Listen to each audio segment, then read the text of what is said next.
Hey, welcome back to Garbardia. This is Garbro in the first episode of Guard Talk. And I've gotten some pretty interesting emails. And a lot of the questions you guys ask in the comments, I'll address pretty quickly. But for the most part, we're going to focus on the big questions. And some things that you guys are having issues quarreling with. And it's things I've already gone through already. So, well, we'll go ahead and get started on the small things as it is. Very informal rap, but we'll go ahead and do it. Let's see here. Will we see more futuristic sci-fi weapons in Emily Bronze? Yes, you will. If I were to paint you an acrylic canvas painting of a Clydesdale centaur girl, the painting is going to be 9 feet by 10 feet in size. Where would you put it? That's a pretty good question. I have no idea where the fuck I put that. I have no idea. Have you considered commissioning a song based on the Veil Riders from someone like Stringstorm? Those guys who made a lot of Space Marine songs. Or making a full-length version of Poor Wayfaring Rider? I would like to, but I have no experience editing music. And I don't think I'm a good singer myself, so I'd probably have to find a singer. And I mean, I like to, yeah, but that shit gets expensive quick. What is the best way to start stocking up on supplies? Just finding things that are not basically low or non-perishable and start from there. Usually you can buy those big pre-made survivalist buckets with all the freeze-dried food and stuff. That's a good place to start. But I mean, the biggest thing you want to stock up on is ways to purify water. Really, ways to purify water, ways to make heat, and ways to store energy. Biggest thing. So water purifiers, water purifying tablets, water purifying systems. I mean, even just basic salt tablets would do, like little iodine tablets they give in survival kits would do fine for water. Ways to store energy, like solar panels, solar batteries, wind turbines, so that kind of things that can hold and store energy or create energy. And ways to make heat, so like focusing glasses, focus lenses, fire making kits, starters, that kind of stuff. That's what you want, kind of focus those big three things, as well as a way to get food. And I'm not talking about going and getting like raiding a store, or no, I'm talking like ways to find and get food, a pamphlet of edible things in your local area, things to go hunt with. So keep it rudimentary, really. You don't want to go too far. And the solar panels and the wind turbines are more for keeping systems running, like keeping your cell phone charged or recording devices charged, or maybe keeping your power on in your home for as long as you can. If you have is that kind of stuff. I think I want to reiterate this. Start with ways to make fire, ways to get food, but ways to purify water. Yeah, so more or less ways to get food, ways to hunt, purify water, energy, fourth, and just try and, I would say start with finding a crossbow or a bow, keeping that in store, practice with it. That we can go hunt and get things, learn about local wildlife, local vegetation, growing things, learning how to plant, how to farm, if anything. And then maybe a way to make fire reliably. And then, a power keeping source of some kind. My question is this: why get into writing? I'm not complaining at all, especially with the awesome books and stuff you have done. I'm just curious. So, I got into writing because I have all these stories in my head. And they plagued me forever. Like, I'd always have these stories constantly in my head. It's like a constant film reel where it's playing out these stories and ideas. And if I don't get them out of my head, they kind of pile up and make a bunch of mental noise. So I started with writing short stories on /K and a few other places, and people liked them. So I realized that these stories I make up in my head, people like. And the way to get them out of my head is to simply write about them. It's a great way to express, the things you like, the stories you have in your head, the stories you're thinking of. And if people like them, you're taking people on an adventure with a story you created. You're taking them on this path, on the story that you made with your own two hands. I mean, it's just. It's really nice. It is nice to go and like have these stories out of your head finally and have them down on paper, and then not only that, but then people like them. But even then, even if people don't like them, still write your stories, because these stories are yours, your ideas, your feelings, your nightmares, your dreams, and you can write about them and get them in front of you. Because while they're in your head, they're not going anywhere. They're simply bouncing around like a ricochet shot. Once you have them in front of your face, they're out of your head. You have it down somewhere. And mentally you go, okay, the story is out of me now. It's written down. I can go somewhere else now.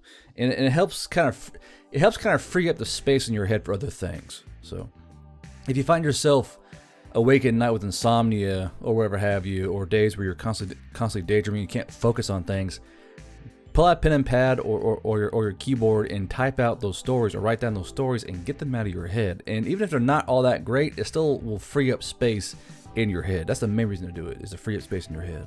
As someone who is graduating high school, is considering going to armed forces, what are the things you should consider when picking a branch? How much you want to suffer? If you want the real soldier experience, you go Marine Corps, Army, or Coast Guard. I say Coast Guard because they're actually a very tough branch. People give the Coast Guard shit, but their basic training, most people wash out of more than the Marines or the Army.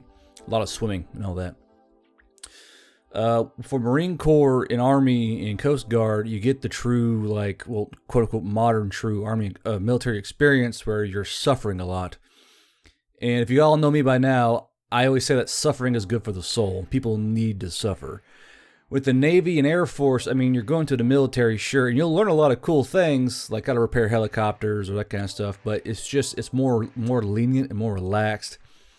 With the Navy, you're stuck on a fucking boat. So if you like boats, I guess go Navy, but I don't like boats. And if you want to go Air Force and work on airplanes, then that's what you want to do. You go to Air Force to work on airplanes, fly airplanes, work with satellites or that kind of bullshit. But you don't do a lot of... Well, I guess you'll suffer a bit in the Navy because you're stuck on a boat. But in the Air Force, you don't really do a lot of suffering per se. And you won't get as good as stories, you know. You'll get a lot more life experience and hard lessons learned in the Marine Corps, Army, and Coast Guard. You'll learn those hard life lessons that will better shape you. And this is me just talking. People will say the exact opposite, I'm sure, of what I'm saying. But what I'm saying is you'll suffer in a way with those three branches that you won't with the others, because you'll feel misery. You'll feel pain, true misery, true suffering. And it'll help shape you and give you a point of reference for when things get bad somewhere else. Like, people get so bad out of shape because it's raining when they're going to the bus stop or going to, doing the work. Oh, it's raining.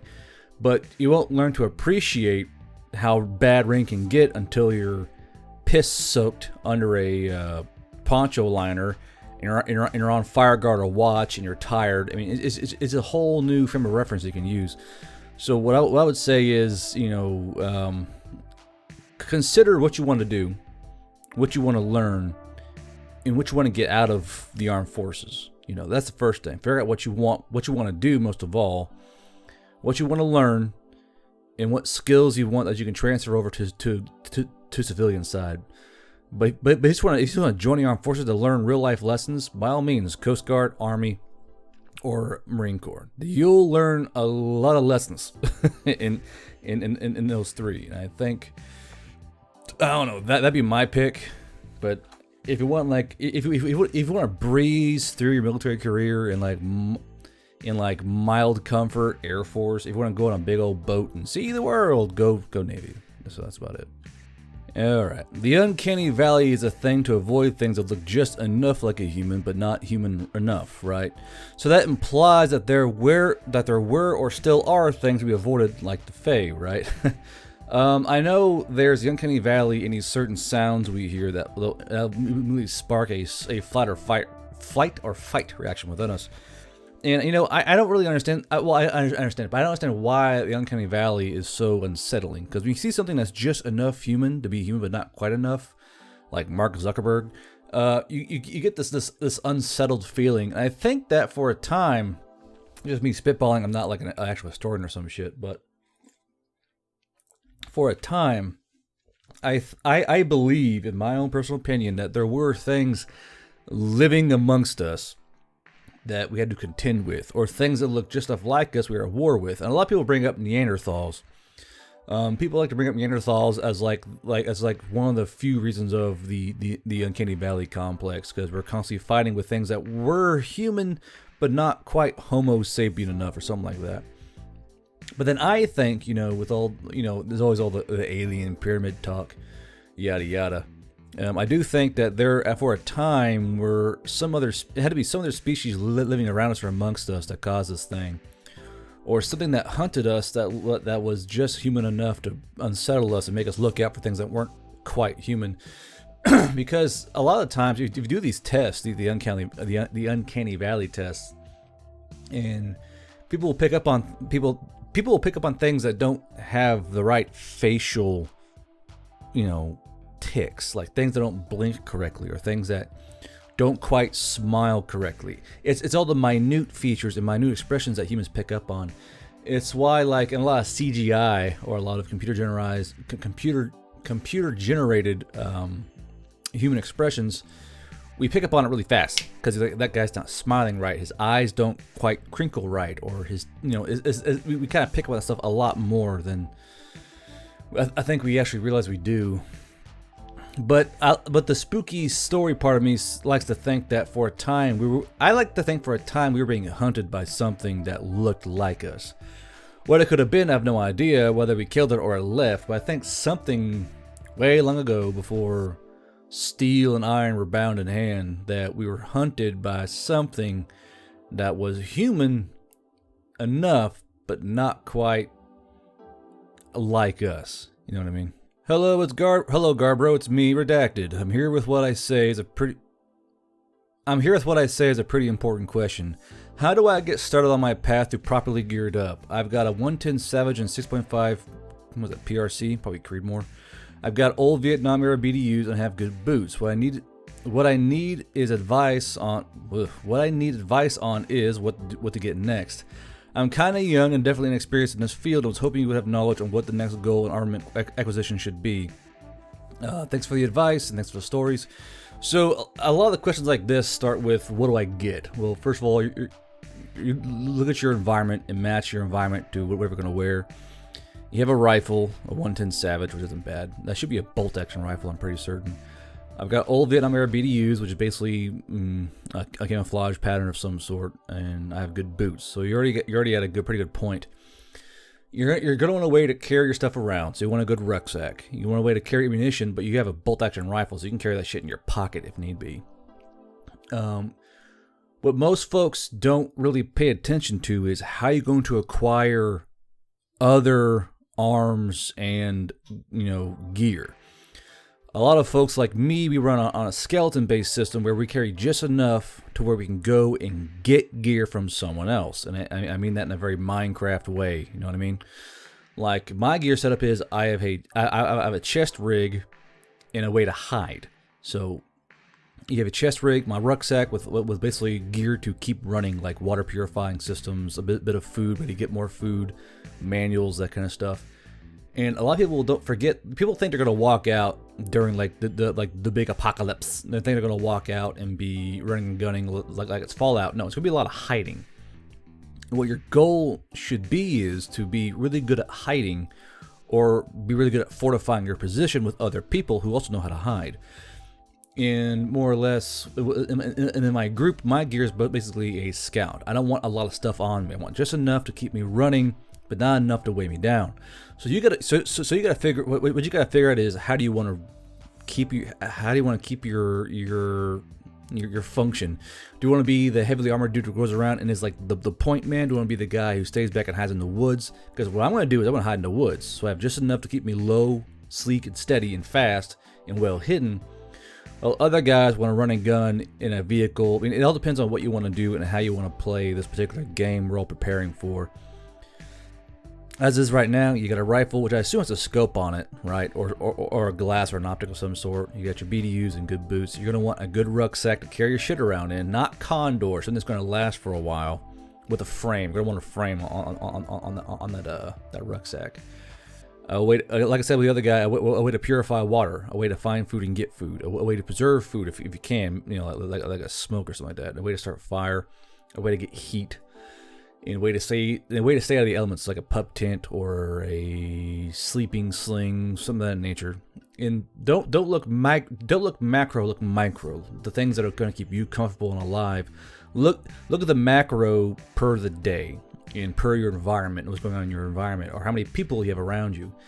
People like to think that they're going to be running around as this lone wolf. No, human beings are pack animals. You want to find the most important gear item you can have is someone you trust, or a group of people you can trust. Because when times get hard, you can't do everything on your own. You're going to get lonely, and loneliness is far more deadly than any bullet for a human being. Human beings don't like being alone. They like being in groups, in packs of other people that they have the same mindset with.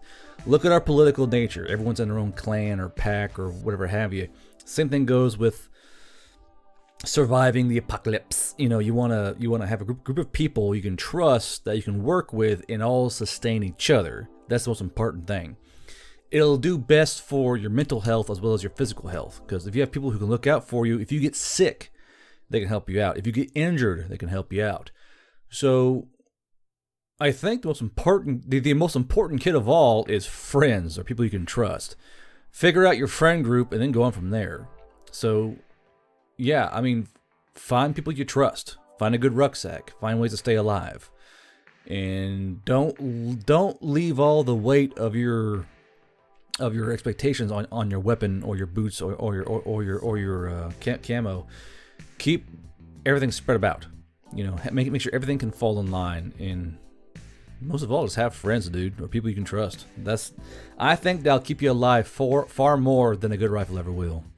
Hey, Gard, before I start, I want to stay anonymous. I don't want to think of what the others would think of me. Listen, you are a cool guy, and I'm already tearing up. I've been going to therapy and just started working out, but to be true, I am scared. Been helping my family around the house since I'm the only man at the house. I've been helping my 50-year-old mom and late 70-year-old grandma. I love them to death and worried about what's going on in the world today. I know what I'm about to say seems like I'm some lazy jackass, but I haven't had a job in 6 years. And my medical condition makes it so I can't do anything with manual labor. I have been writing stories and I just started drawing, so I am lost. I have severe depression, almost extreme depression. The reason I haven't gotten a job is a few things. One of my coworkers had their way with me. Two, I have major trust issues and I hate failing. The only thing that's been keeping me going is my friends and family, IRL and on Discord server. I know this isn't as bad as other people on the server, but well, anything that can help will be thankful. Thank you, and I hope you have a wonderful day at Guard. So this is like the super serious question I got in the email. So yeah, you're in a rough place. Seems like you're the only man of the house, which means your father figure is either out of the picture or has passed away, and I get that. It's hard to take up the shoes of someone who should be teaching you how to wear those shoes, and you're more or less going about it off the cuff, it seems like. You're helping out your mom and your grandma. And you haven't had a job in 6 years. I mean, you mean like a proper job? Because a proper job is like a 9-to-5er with a salary or a wage. And I'm not sure how you're paying with stuff as it is. Probably you have probably a government thing going on. I have been writing stories. I just started drawing. So drawing and stories is a great way to make money if you're really good at it.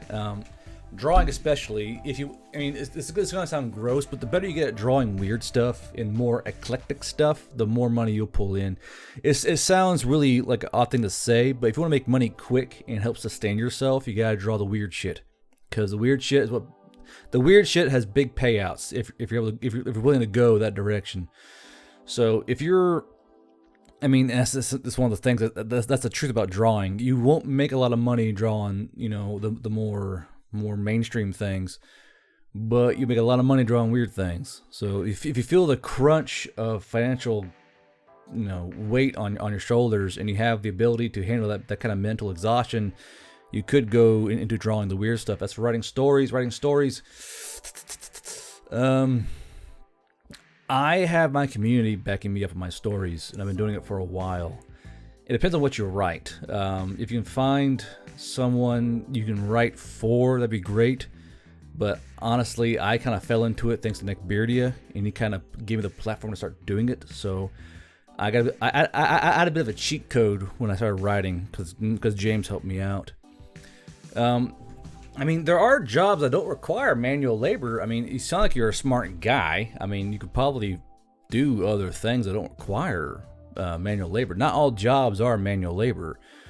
As a matter of fact, I think only half of the jobs I can even think of are actually manual labor. You can always find something to do. You can, I mean, I don't know how much you expanded your mind on that particular subject, but you can find things to do that aren't manual labor jobs.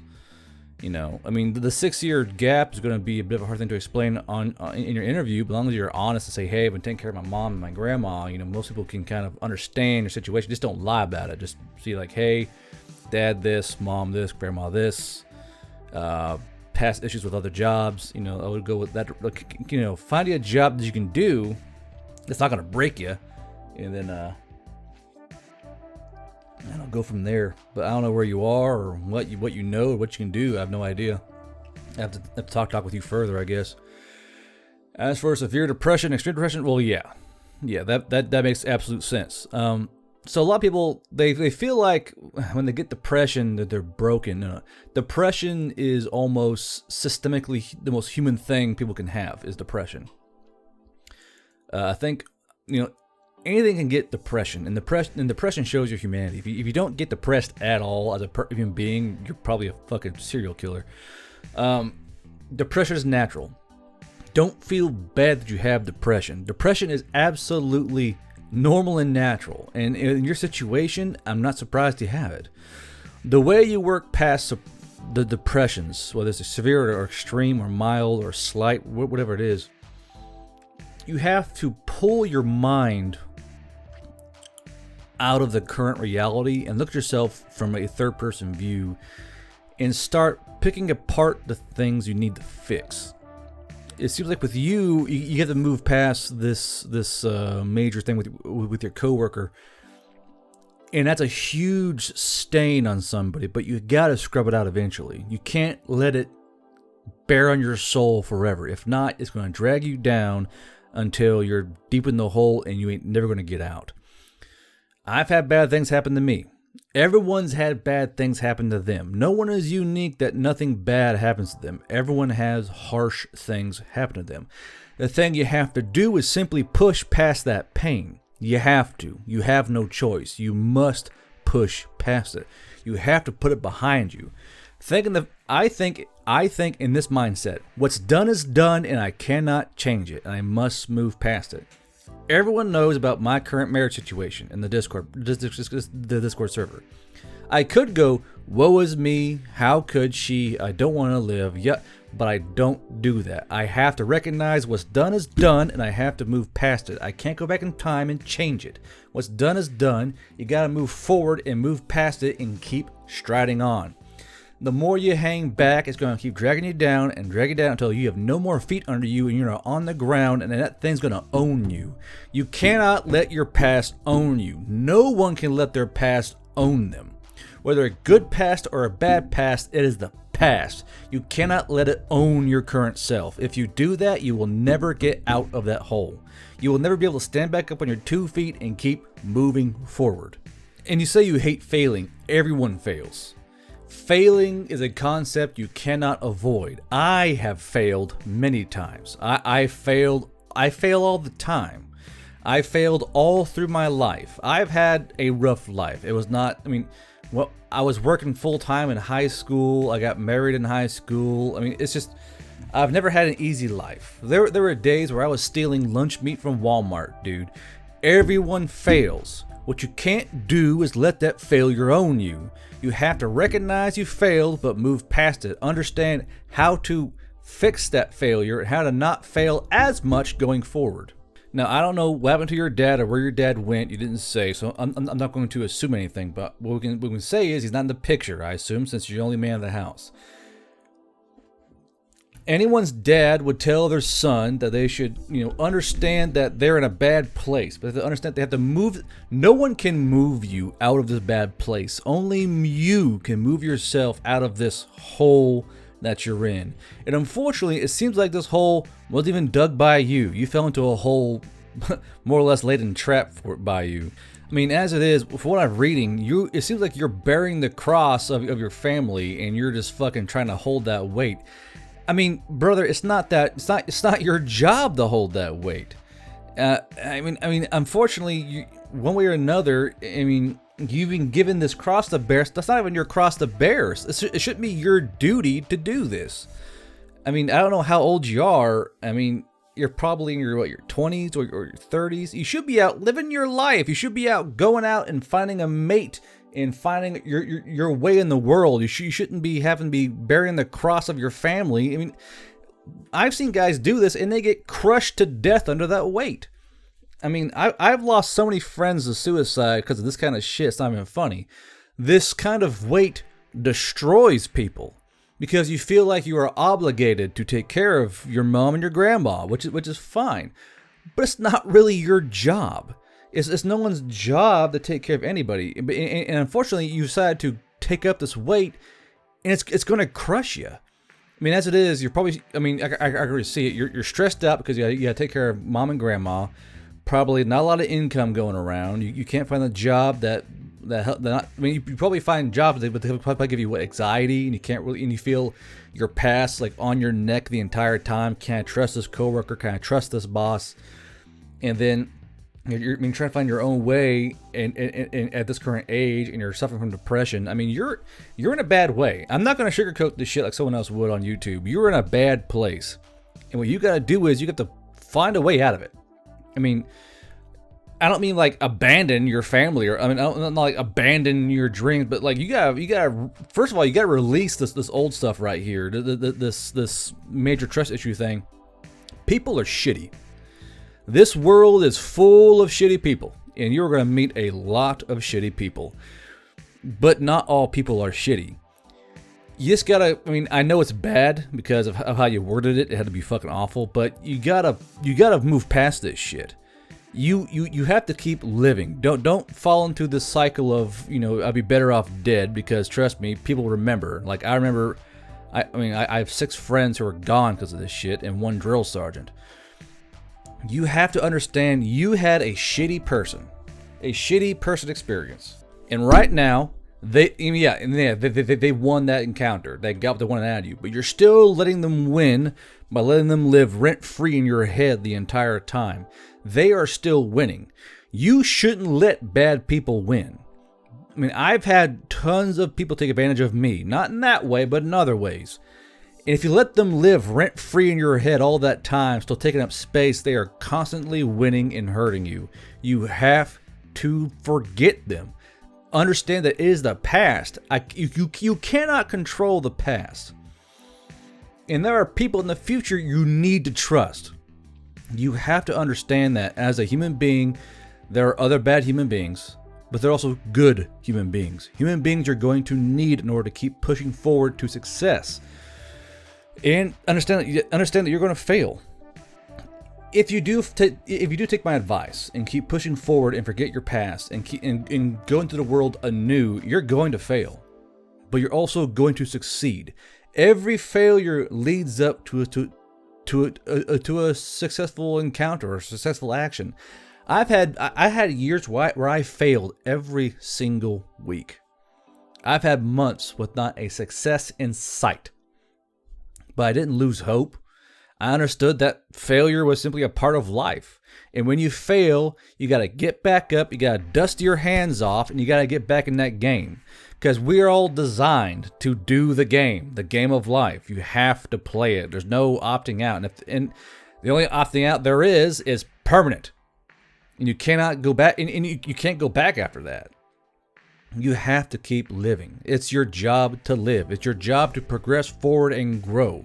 Right now, you're like a plant with no sunlight going on it. You're stunting yourself because you're letting the soil of the past just grip your roots. You gotta grow past that, man. You have to. I'm telling you, you have to move past that. You gotta drop that shit and let it go. I don't know your full story, and I know who you are in the Discord. If you want to, if you hear this, send me a DM. But you can't keep letting the past ride you. That your past is like a jockey in Left 4 Dead. It's steering you wherever the fuck it wants you to go, and you have no control of that because you're letting the past control you. You gotta drop that shit. You can't keep letting it just steer you towards fucking oblivion. You can't do it. You have to understand that what happened, happened. And there's no fixing it. There's no going back. There's no way to do things different in the past. It is the past. It is done. That is cut in stone, and you're not going to move it. The only thing you can do is stop looking at that fucking stone and move past it. Keep walking. Find something new. Find something better. Find a skill you like, whether it's drawing or writing or something else. Find it and figure out how the hell you can either use it to like supplement your wage or find another good job. Find something you can do. There are millions of jobs out here, and not all of them are manual labor. I mean, it's just one of those things, dude. It is. You gotta find a slot that'll fit. And as for your parents and all that, I mean, man,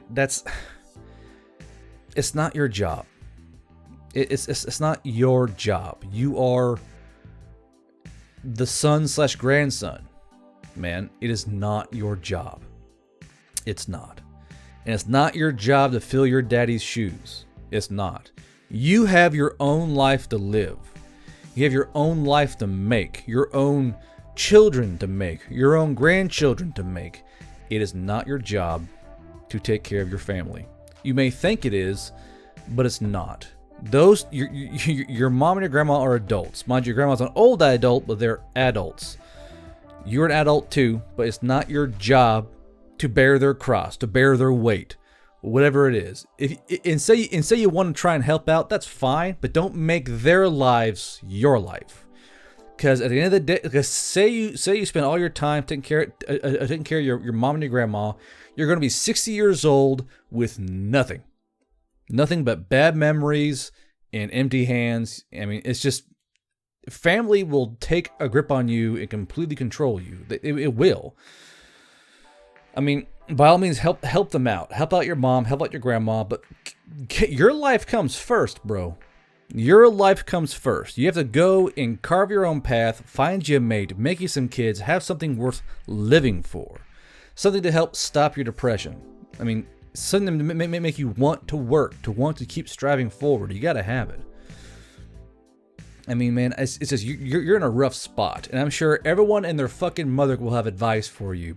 But my biggest advice for you is, number one, drop the past shit. Just forget it. Forget it. Don't worry about it. You can't fix it. You can't fix it, and it won't fix you. You gotta have to take a deep breath in and understand that what happened, and then drop that shit off your shoulders like a milk bucket. Just drop it, dude. It's not gonna help you. Find the job that you can do, or find something that make you financially stable.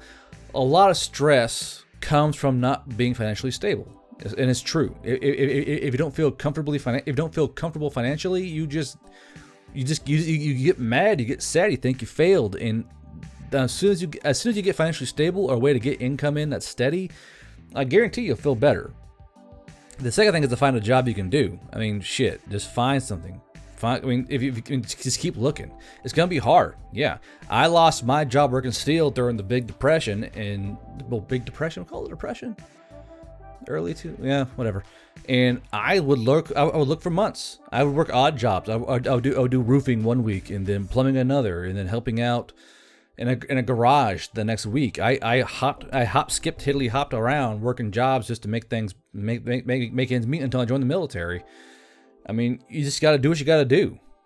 That's the biggest takeaway from this. You got to do what you got to do. Leave your past behind, and don't forget yourself. Don't replace other people with yourself. You have to take care of yourself. I mean, we're still young in the eyes of the world. You have to keep moving forward and plowing your way ahead and making a life for yourself. Honestly, you have to. You really have to. There's no option for you. If you don't live your own life, you're just gonna waste away, man. You are. You're just gonna waste away, and there won't be nothing of you left. There'll be nothing of you left. You have to keep moving forward. Eyes ahead, blinders on, move forward.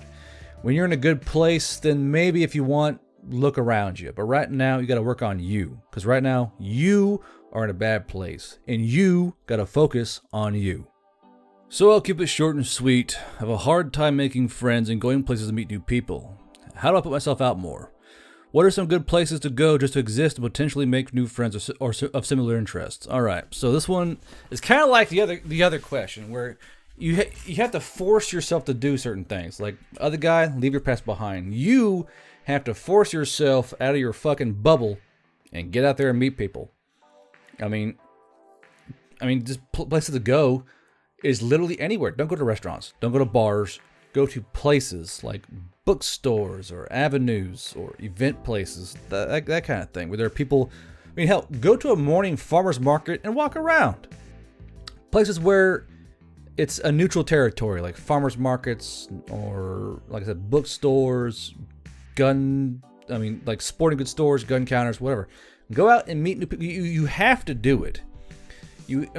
If you're introverted, you have to go out and make new people. Making internet friends, super easy, but they're all way far away, and people need up close contact. Like I have friends in both real life and online, but I understand that while the online friends are really great, you need physical contact with people, a handshake, a hug, a fist bump. Human beings need that kind of thing. I mean, they do. It's simple silence. You need to have contact with other human beings outside or at least beyond the computer screen. So say like your similar interests. Say you like anime or whatever. Go to anime conventions. Go to anime convents. Go out and meet people. If you like guns, go to gun shows. Go to gun ranges. Go to gun stores. Go to stuff like that. Go out and meet people in neutral territories. If you like flowers, go hang around garden centers. Go hang around floral centers. I mean, you got to figure out what you want. You do. What do you like? Okay. Is that subject of that like just holding an event somewhere or a get together or a something? Even then, practice. If you want to practice putting yourself out there more, go to a bookstore, hang around a particular area that you have interest in, and when you see someone walk up and start looking at books, make small talk. Like, oh hey, you like that kind of series too? What's your favorite? Or, if they see a book that they're grabbing and you've read it, say, hey, you're really gonna like that book, and kind of give them a light reason why. It's really hard to tell someone just go talk to people, because honestly, some folks are terrified of talking to people. I don't have that problem anymore because I got my brain hit around so much. I don't have a filter, so I can go out and talk to fucking anybody and with no issues. I mean, making friends. Making friends is hard. Yeah, meeting people is easy. Making friends is hard, because a friend is somebody you can count on, rely on, talk to about anything. Right now, you need to worry about making acquaintances. People, just making connections with people. I mean, hell, do you like tabletop gaming? Do you like card games? Go to the game store. Your friendly local game store. Talk to folks there. Make friends there. That's a great place to begin. I mean, it'd be nice if you told me what your interests were so I could help spitball for you a bit more. But you just have to do it. You have to get yourself out of your computer chair or out of your house. Go out and do stuff. Go to the mall. Go to a bookstore. Go to a coffee shop. Go out there, walk around, and get used to being around people. And then after a while, make small talk. Don't do super serious questions. Don't do that kind of dumb shit. Make small talk. Not about the weather, about their interests. You want to make acquaintances and friends. Talk about their interests. Oh, you like Star Wars. Oh, you like anime. Start small and start in things you know. Don't try and build up some kind of lie or some bullshit where you know nothing about it. Stick with subjects you know. Meet people in that subject knowledge and share knowledge, share opinion back and forth in a constructive and non-autistic way, if you can possibly manage that. But yeah, I mean, hard time making friends and going places. You have to force yourself to go where the peoples are. And it gets pretty peoply out there, but you gotta do it. You have to. Being talkative with the shopkeep or shop clerk isn't making acquaintance. You gotta go and meet other people in that store who don't work there. And this is what you gotta do. Like before I was married, I would go, I would set a day aside where I would go and travel around and just meet people. Shoot. I would drive from Broken Arrow to Tulsa, Oklahoma. I would go to the mall. I would go to a bookstore. I would go to a tattoo shop. I would go to a arcade. I would go to a local game store. And I go pop, pop, pop, pop. And I go around all these places and just talk to people. And once you get in the rhythm of it, it's easy. But it's hard starting out because you're going to fear rejection. You're going to fear meeting a bad human. But what you got to realize is, like I told the other guy, this world is full of bad humans. All right? You're going to meet bad humans because they are fucking everywhere. And I'm one of them. But you're going to meet bad ones. But you're going to meet good ones too. You just got to hunt for the good ones. And you only hunt by them by going out into the location they are and trying to find them. The easiest thing to do is conventions. Go to a convention, go to a gaming event, whatever. Meet people there that share your same interest and talk to them. Just talk to people. Be like, hey, I like your shoes. Hey, I like your costume. Hey, that deck is pretty awesome. Your army was really well painted. Start out easy. Make small talk, and it will build naturally. If it don't start building, yeah. If you throw out a grapple, hook somebody, and they don't want to be grappled, you cut that shit away and you walk away. You know, don't feel forced to do it. Just try and find someone you can talk naturally to. I mean, it's hard. It's not easy. People will say, "Oh, talking to people is easy," and here's 10 simple steps to talk to people. No, fuck that shit. Force yourself out there. Get yourself out there. Step in bear traps. Step in poo. But meet the people you're going to want to meet, because it's going to happen eventually. You're going to meet at least one you're going to like talking to. I mean, don't fear rejection. Don't fear not meeting anybody. It's a constant hunt to meet the good humans. It is. It's a constant hunt to go out and meet the good humans, and you'll find one eventually. Everyone does. I did. She does. He does. They do. Everyone does. You just got to force yourself out there and go to other places. 5-10 minutes here, 20 minutes there. Just do a circuit. And if need be, contact me in the Discord and tell me what you're into, and I'll try and give you some good examples of places to go. I'll try. But you gotta tell me what your interests are, because I have no idea. Anyway, that's all the questions I can really pick out for Guard Talk this time. So if you have a question you want to send, down below, put it in the comments section. And if you want to be anonymous, I'll have an email down below you can send your question to, and I'll address it in one of these videos. I'm not an expert. Never said I am. Sometimes I may give bad advice you don't like. I'm simply giving you my opinion. But until I see you next time on this side of the veil, this has been Guard Bro. And man, just gotta force yourself to get out there. And it's not fun. I'll see y'all next time.